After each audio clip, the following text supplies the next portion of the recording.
ನಮ್ಮೂರು ಇನ್ನೂ ಚಿಕ್ಕದಾಗಿತ್ತು, ಆದ್ರೆ ಮನಸ್ಸು ದೊಡ್ಡದಾಗಿತ್ತು. ಯುಗಾದಿ ಮುಂಜಾನೆ ಕೋಳಿ ಕೂಗಿದ ಸದ್ದು ಕೇಳುತ್ತಲೇ ಮನೆ ಮನೆಗಳಲ್ಲಿ ಚಟುವಟಿಕೆ ಶುರುವಾಗ್ತಿತ್ತು. ಅಂಗಳದಲ್ಲಿ ಅಮ್ಮ ದೊಡ್ಡ ರಂಗೋಲಿ ಹಾಕುತ್ತಿದ್ದಳು. ಬಾಗಿಲಿಗೆ ಮಾವಿನ ಎಲೆಗಳ ತೋರಣ ಕಟ್ಟಿದ ಗಾಳಿ ಮೃದುವಾಗಿ ಬೀಸುತ್ತಿತ್ತು. ಅಪ್ಪ ಹಳೆಯ ರೇಡಿಯೋ ಆನ್ ಮಾಡುತ್ತಿದ್ದರು. ಅದರಲ್ಲಿ ಯುಗಾದಿ ವಿಶೇಷ ಕಾರ್ಯಕ್ರಮ ಶುರುವಾಗ್ತಿತ್ತು. ಆ ಧ್ವನಿ ಕೇಳುತ್ತಲೇ ಮನಸ್ಸು ಹಬ್ಬದ ವಾತಾವರಣಕ್ಕೆ ಜಾರುತ್ತಿತ್ತು. ಅಮ್ಮ ಅಡುಗೆ ಮನೆಯಲ್ಲಿ ಹಬ್ಬದ ಅಡುಗೆ ತಯಾರಿ ಮಾಡುತ್ತಿದ್ದಳು.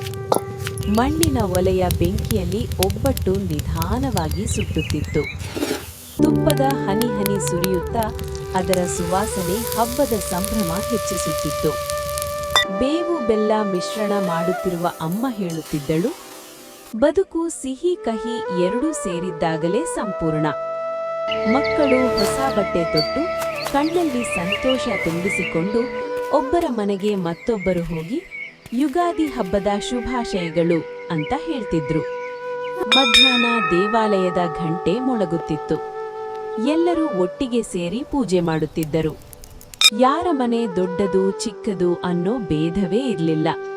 ಹಬ್ಬ ಅಂದ್ರೆ ಊರಿಗೆ ಹಬ್ಬ. ಸಂಜೆ ಹೊತ್ತಿಗೆ ಎತ್ತುಗಳ ಗಂಟೆ ಸದ್ದು ಕೇಳುತ್ತಿತ್ತು. ಮನೆಯ ಮುಂದೆ ದೊಡ್ಡವರು ಕೂತು ಮಾತಾಡುತ್ತಿದ್ದರು. ಮಕ್ಕಳು ಓಡಾಡುತ್ತಾ ನಗುತ್ತಿದ್ದರು. ಅಂದು ಫೋನ್ ಇರ್ಲಿಲ್ಲ. ಫೋಟೋ ತೆಗೆಯೋದು ಅಪರೂಪ. ಆದ್ರೆ ಪ್ರತಿಯೊಂದು ಕ್ಷಣ ಮನಸ್ಸಿನಲ್ಲಿ ಕ್ಯಾಮೆರಾ ಹಾಗೆ ಸೆರೆ ಹಿಡಿದಿತ್ತು.